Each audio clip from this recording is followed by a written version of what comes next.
इसकी लाठी इसकी भैंस। इस बात को अगर किसी ने बदला तो मनोहर लाल जी ने बदला और आगे भी भैंस उसी की रहेगी जिसकी लाठी होगी। और मैं आमंत्रित करता हूँ ऐसे हमारे नवनियुक्त मुख्यमंत्री श्री मनोहर लाल श्री नारायण सैनी जी को कि वो है और हम सब के बीच में जो युवक पहली बार आज करनाल लोकसभा में आए हैं वो आए और हम सबको संबोधित करें। श्री नारायण सैनी जी बड़े जयकारे के साथ उनका स्वागत करेंगे। भारत माता की, भारतीय जनता पार्टी जिंदाबाद। भारत माता के, भारत माता के। मंच पर विराजमान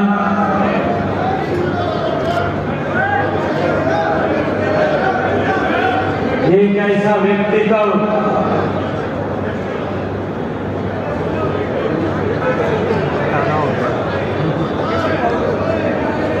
जिन्होंने मेरी उंगली पकड़ करके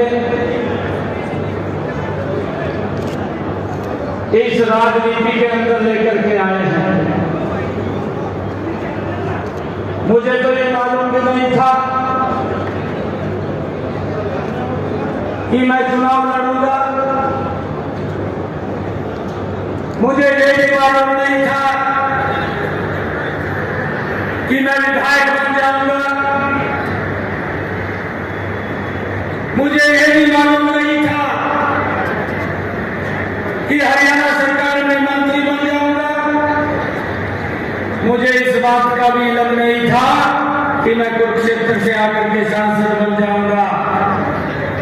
और मुझे इस बात का भी इल्म नहीं था कि मैं भारतीय जनता पार्टी का प्रदेश का अध्यक्ष बन जाऊंगा। मुझे ये भी मालूम नहीं था, मुझे ये भी मालूम नहीं था कि मैं प्रदेश का मुख्यमंत्री बन जाऊंगा। और वो बनाने वाला भी कोई और नहीं है, वो ऐसा संत, ऐसा व्यक्तित्व वो आपके बीच में बैठा है। ऐसे आदरणीय परम आदरणीय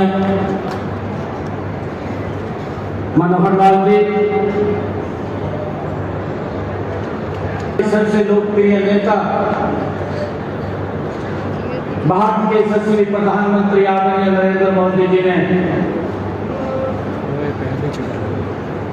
कहा कि मनोहर लाल जी करनाल के अंदर तेरा कैमरा चालू है उसे लोकसभा का कमल का फूल लेकर के जाएंगे। और मैं दोनों हाथ जोड़ करके आपके सबके चरणों में ये प्रार्थना करता हूं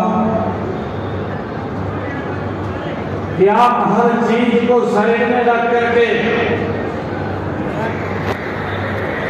हमारे संजय भाटिया जी को जितनी वोटों से आपने जितवाया है, देश के अंदर दूसरे स्थान के ऊपर संजय भाटिया जी थे। आज मैं आप लोगों से ये निवेदन करने के लिए आया हूं कि देश के अंदर नंबर 1 के ऊपर अगर कोई सीट आए तो ये करनाल की आए, एक तरफा वो मनोहर लाल जी को जाना चाहिए। ये अपील आपके अंदर चरणों में करने के लिए खड़ा हुआ। ये ऐसा व्यक्तित्व है, इसने अपने लिए काम नहीं किया, समाज को आगे बढ़ाने के लिए काम। मेरा समाज कैसे आगे बढ़े, मेरा प्रदेश कैसे आगे बढ़े, दिन रात इन्होंने एक एक क्षण इस हरियाणा प्रदेश के लिए लगाया। मैं देखता नहीं हूं ऐसी ऐसी योजनाएं बनी हैं। अभी मनोहर लाल जी कह रहे थे मन से कि विपक्ष के लोग ये बात बोलते थे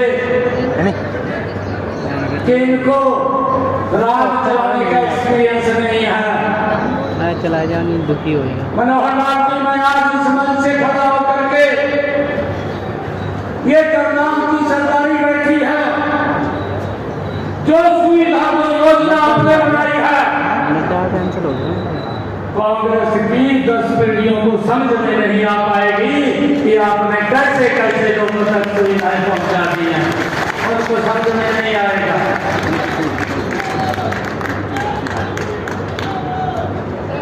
वो तो राज सिर्फ एक काम के लिए करते थे,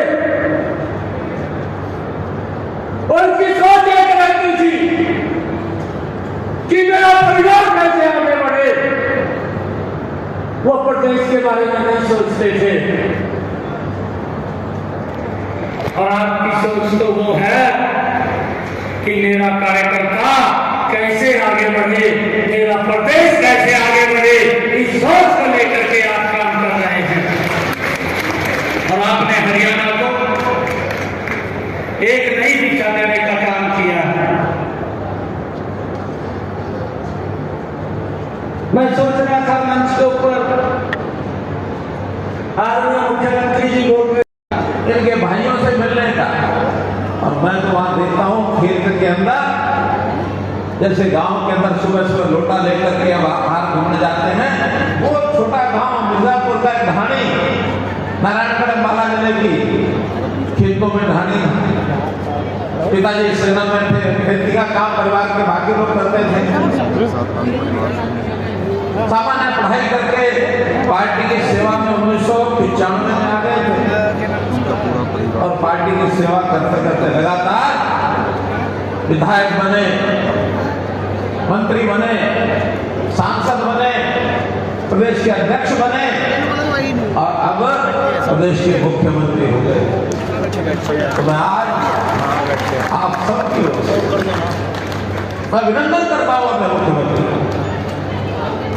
मैं उनको बधाई देता हूँ, शुभकामना देता हूँ, और एक आशा भी करता हूँ, अपेक्षा भी करता हूँ कि जनता की 9.5 साल मैंने सेवा की, बहुत नए नए काम किए हैं जो हमारे विपक्षी लोगों को तो समझ में नहीं आया कि क्या कर रहे हैं। हर बात की आलोचना उन्होंने की है। पहले तो उन्होंने कहा कि इसका तो अनुभव ही नहीं है, सरकार कैसे चलाएंगे। 3 महीने बाद ही सरकार गिराने की मंसूबे पार करके रोज एक दिन करते थे। हमने कहा ना हमारा अनुभव वो तो नहीं है जो उनका था, ये लूट खसोट का सत्ता को भोगने का अनुभव जो उनका था हमारा नहीं है, लेकिन जनता की सेवा करने का अनुभव मेरा उस समय भी 40 साल का अनुभव।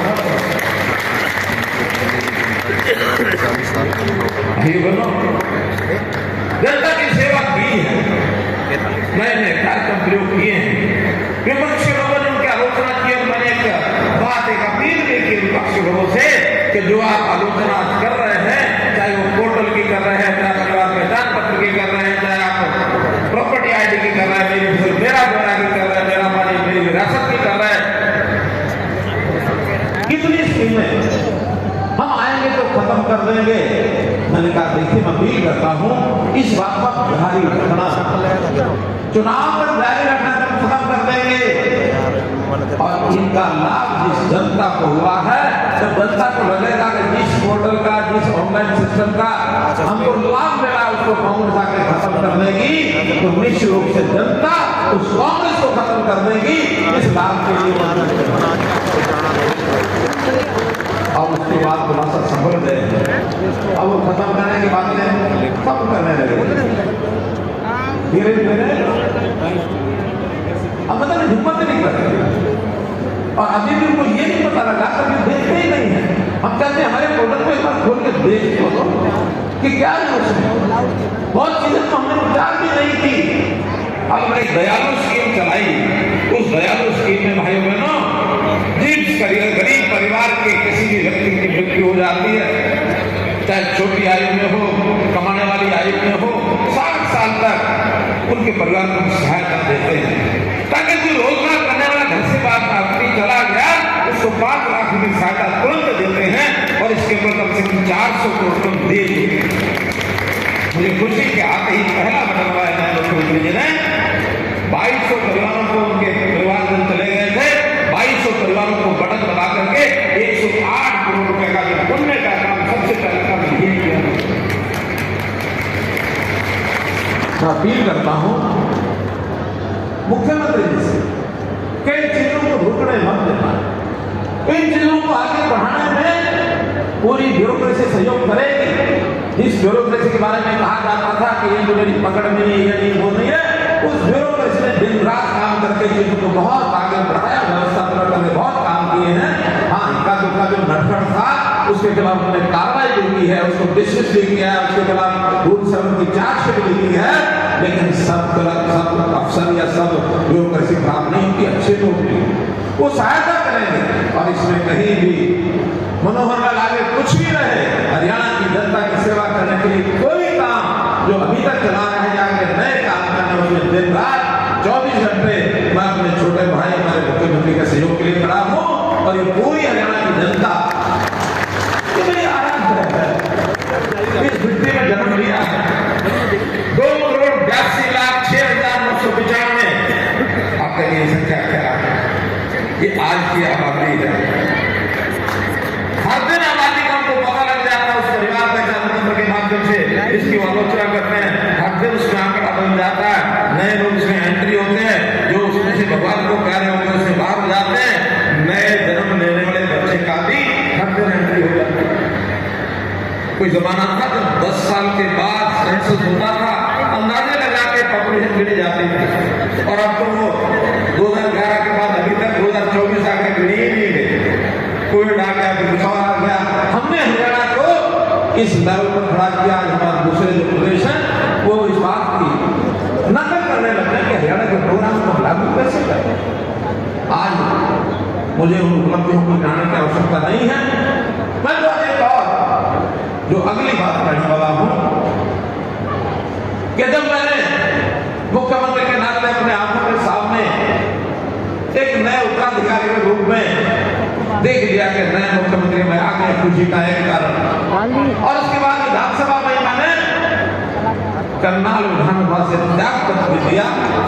वो इसलिए दिया कि करनाल को सब लोगों ने कहा कि सीएम सिटी है, कहीं उनके लोगों को वहां कष्ट ना हो जाए कि सीएम सिटी कैसे कराएंगे, तो तुरंत विधानसभा से मैंने करनाल से त्याग पत्र दिया और हाईकमान को कहा है कि मुख्यमंत्री बने हैं, इनको वहां से विधायक बना करके पुनः करनाल सीएम सिटी कहलाए। ये करनाल सीएम सिटी का जो सपना वहां के लोगों का है, मेरे को जो ऋण है उस ऋण को भी उतारने की मैंने कोशिश की। और जब प्रधानमंत्री जी ने कहा, बल्कि मैंने उनको कहा कि मैं मुख्यमंत्री भी नहीं हूं, मैं विधायक भी नहीं हूं, लेकिन मुख्यमंत्री कभी जब से सामाजिक काम करने लगा हूं तब से खाली नहीं बैठा हूं, एक दिन खाली नहीं बैठा, एक दिन खाली नहीं रहा। जब प्रधानमंत्री जी को पता लगा कि उसको आज ही त्याग पत्र दे दिया, मैं आभारी हूं अपने पार्लियामेंट्री बोर्ड का, प्रधानमंत्री जी का, कि उसी 12 तारीख को शाम को एक लिस्ट छपती है लोकसभा के कैंडिडेट्स की, और उसमें मनोहर लाल का नाम लोकसभा से कैंडिडेट है। उसी दिन मैंने प्रधानमंत्री जी से बात कही, मैं इस दायित्व को स्वीकार करने के लिए एक शर्त है। मैं कभी शर्तें लगाता नहीं, लेकिन किसी अच्छे के लिए शर्त लगानी पड़े तो लगा देनी चाहिए। कहने लगे क्या शर्त है? मैंने कहा शर्त ये है कि करनाल लोकसभा का चुनाव मैं तभी लड़ सकता हूं जब हमारे वर्तमान सांसद मेरे छोटे भाई संजय भाटिया इसके लिए तैयार होंगे, तभी मैं जाकर चुनाव लड़ूंगा। और मैं भाई अपने सांसद संजय भाटिया जी का इतनी बड़ी जीत, देश भर में दूसरी हमारी ये जीत थी, पहली जो जीत जो सबसे बड़े मार्जिन की गुजरात में एक सीट से थी, और देश भर में दूसरी बड़ी जीत हमें अगर आप लोगों ने दिलाई थी तो संजय भाटिया जी को शायद 6 लाख से ऊपर के माध्यम से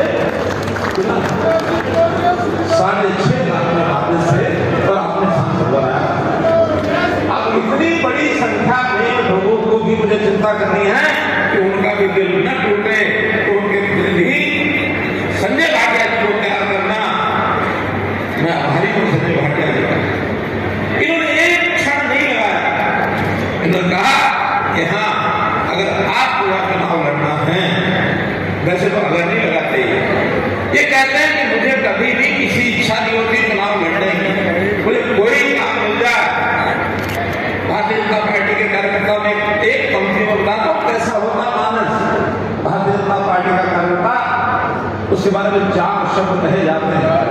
पीर बवर्ची भिष्टी खत, पीर बवर्ची भिष्टी खत।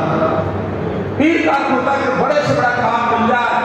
पीर पैगंबर जैसे कहते हैं अगर पूजा करने के स्थान पर भी हमको बैठा दिया जाए, लोग पूजा करें, वो भूमिका भी भारतीय जनता पार्टी का कर्तव्य निभाता है, बिना किसी लाग लपेट के निभाता है।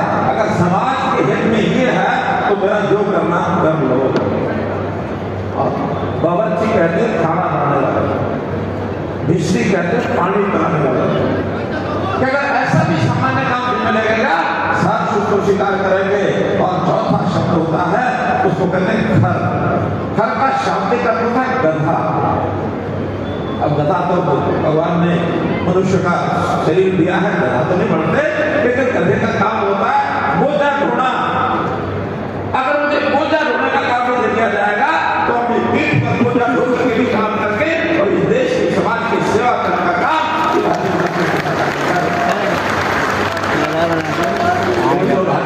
के बारे में देश और दुनिया इसके ऊपर खोज कर रही है, रिसर्च कर रही है, अनुसंधान कर रही है। भारतीय जनता पार्टी है क्या, इसके कार्यकर्ता कैसे बने हुए, किस मिट्टी के बने हुए हैं। ये त्याग और समर्पण का भाव ये संस्कारों में है, ये संस्कारों में। और कभी किसी चीज के साथ लगाव नहीं रखा।